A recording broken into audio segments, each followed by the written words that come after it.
مجھے بارش کچھ خاص پسند نہیں تھی، اسی لیے میں ان کو معذرت کر دیتی، لیکن وہ اپنی بات پر بضد رہتی کہ نہیں، تو بھی میرے ساتھ نہا۔ اور جو ہی بارش زور و شور سے ہونا شروع ہوتی تو میری ساس اونچی آواز میں دھاڑے مار کر رونا شروع کر دیتی۔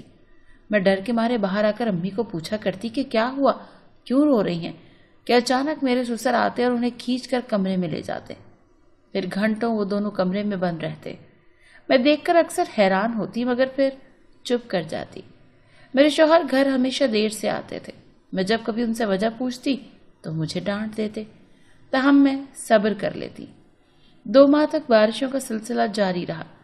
جب بھی بارش ہوتی ساس خوب ہلا گلا کرتی۔ ایک دن بارش بہت زیادہ ہو رہی تھی، ساس نہانے نہ نکلی تو میں تھوڑی سی پریشان ہوئی، سوچا شاید کچھ دیر بعد آ جائیں، مگر وہ نہیں نکلی تو تشویش ہونے لگی۔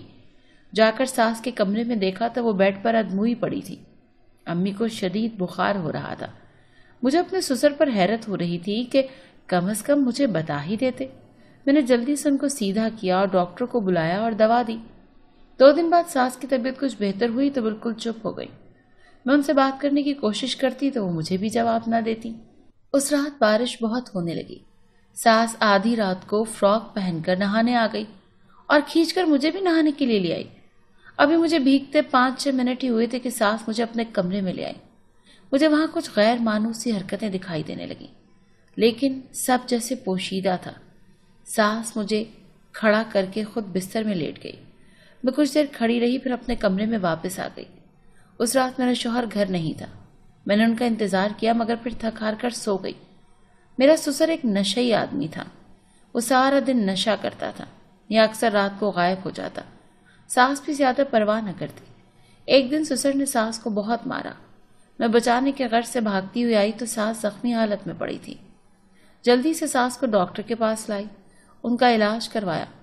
شوہر سے اس متعلق بات کرنے کی کوشش کی تو انہوں نے کہا کہ ابو ٹھیک کرتے ہیں، جو بھی کرتے ہیں، تم کسی مسئلے میں نہ پڑو تو بہتر ہے۔ مگر ساس کی حالت دیکھ کر مجھے ترس آتا۔ گھر میں کچھ سامان نہیں تھا تو ساتھ والی خالہ سے لینے گئی تو انہوں نے مجھ سے ساس سے متعلق پوچھا کہ کیسی ہیں۔ میں نے کہا ٹھیک ہیں، یہ کہہ کر میں واپس آ گئی۔ ایسا کچھ تھا جو ساس چھپا رہی تھی اور میرا شوہر بھی، مگر کیا؟ مجھے جلد از جلد یہ راز جاننا تھا۔ اب میں نے سوچ رکھا تھا کہ جب بھی بارش ہوئی تو ساس کے ساتھ ہی نہاؤں گی اور پھر دیکھوں گی کہ آخر ساس روتی کیوں ہے۔ کچھ دن بعد بارش کا موسم ہوا تو ساس فراک پہن کر پھر بارش میں آ گئی۔ میں بھی ساس کے ساتھ آ گئی۔ بارش میں ساس خوب کھیل رہی تھی، میں بھی ان کا ساتھ دے رہی تھی کہ اچانک ساس نے رونا شروع کر دیا۔ میں نے امی سے پوچھا تو انہوں نے میرے منہ پر ہاتھ رکھ دیا اور مجھے کمرے میں لے آئیں، اور پھر ساس نے مجھ پر ایسے راز کا انکشاف کیا کہ میرے ہوش اڑ گئے۔ میری ساس کی ایک بیٹی تھی اور اب وہ کہاں تھی کسی کو خبر نہیں۔ ساس مجھے رو رو کر اپنا درد بتا رہی تھی۔ میری ساس کی پہلے کہیں اور شادی ہوئی تھی، اس میں سے ساس کی ایک بیٹی تھی۔ ساس کو جب طلاق ہوئی تو وہ بیٹی لے کر اپنے گھر آ گئی۔ والدین چونکہ نہیں تھے، بھائیوں نے چھٹکارا پانے کی خاطر ساس کی شادی ایک نشئی سے کروا دی۔ ساس کی شادی جب یہاں ہوئی تو وہ ساتھ اپنی بچی بھی لے آئی۔ 2 سال بعد ساس کو اللہ نے بیٹا دیا۔ ساس بیٹی کی پیدائش پر بہت خوش تھی۔ ساس کی بیٹی یعنی میری سوتیلی نند بہت خوبصورت تھی۔ اس کی عمر تب 14 سال تھی۔ میرے سسر کا اس پر دل آ گیا، وہ ہر وقت اس سے پریشان کرتے۔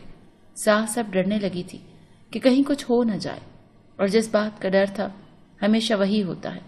ایک دن سسر نے اپنا نشہ پورا کرنے کے لیے یعنی ساس کی بیٹی ردا کو بیچ دیا۔ ساس نے ہر جگہ اسے ڈھونڈا مگر وہ کہیں نہ ملی۔ پھر سسر کی مار کھا کھا کر ان کے ذہن پر اثر ہو گیا۔ ردا بارش میں نہاتی تھی، اسے بارش بہت پسند تھی، اسی لیے ساس اب بھی اسے یاد کر کے وہی سب کچھ کرتی ہے جو ردا کرتی تھی۔ مجھے امی کی کہانی سن کر شدید دکھ ہوا، مگر میں کیا کر سکتی تھی؟ میں نے شوہر سے بات کرنے کا فیصلہ کیا۔ اس دن مجھے خبر ملی کہ میں ماں بننے والی ہوں۔ یہ خبر شوہر کو پتہ چلی تو انہوں نے بچہ گرانے کا کہا۔ میں یہ سنتے ہی خوف سے کانپ اٹھی۔ مجھے اپنے بچے کی حفاظت کرنی تھی۔ مجھے لگا جیسے میں بھی اپنی ساس کا ہی عکس ہوں۔ میں نے محلے کی 2-4 عورتوں سے بات کر کے سسر کے خلاف شکایت درج کروائی، کیونکہ میرا سسر ایک رنگین مزاج آدمی تھا۔ وہ کتنی ہی لڑکیوں کی عصمت خراب کر چکا تھا، مگر میں اس بات سے ناواقف تھی کہ میرا شوہر میرے ساتھ کچھ ایسا کرے گا۔ ساس کو میں نے اچھے سے اسپتال میں دکھایا اور وہاں سے علاج شروع کروایا۔ سسر کو پولیس ساتھ لے گئی۔ انہوں نے ردا سے متعلق بھی سسر سے پوچھا تو انہوں نے کچھ معلومات دی جس پر تحقیق ہونے لگی۔ اس کے بعد میرے شوہر نے میرے ساتھ، مجھے لگا ساتوں آسمان میرے سر پر آن گرے۔ شوہر نے گھر آتے ہی مجھے طلاق دے دی اور گھر سے نکال دیا۔ وہ کسی اور سے محبت کرتے تھے، انہوں نے اس سے شادی کر لی۔ میں ساس کو اکیلا نہیں چھوڑنا چاہتی تھی، اسی لیے ساس کو لے کر ایک کرائے کے گھر میں آ گئی۔ وہیں میں نے ایک بیٹے کو جنم دیا۔ 3 سال بعد میری ساس خاموشی سے ہمیں چھوڑ کر چلی گئی۔ مجھے ان کے جانے کا بے حد دکھ ہوا کیونکہ میری ماں کے بعد وہی میرا سہارا تھی۔ میں نہیں جانتی تھی کہ میرا شوہر اب کہاں ہے، کس کے ساتھ ہے، نہ ہی میرا کبھی ان سے رابطہ ہوا تھا۔ لوگوں کے گھروں میں کام کر کے حسن کی پرورش کی، بیٹے کی طرف دیکھتی تو بہت رونا آتا۔ میرے شوہر نے مجھے طلاق دی تھی مگر میری طلاق نہیں ہوئی تھی کیونکہ میں ماں بننے والی تھی۔ شوہر کا اتنے عرصے میں کوئی پتہ نہیں ہے کہ وہ کدھر ہے، کس حال میں ہے۔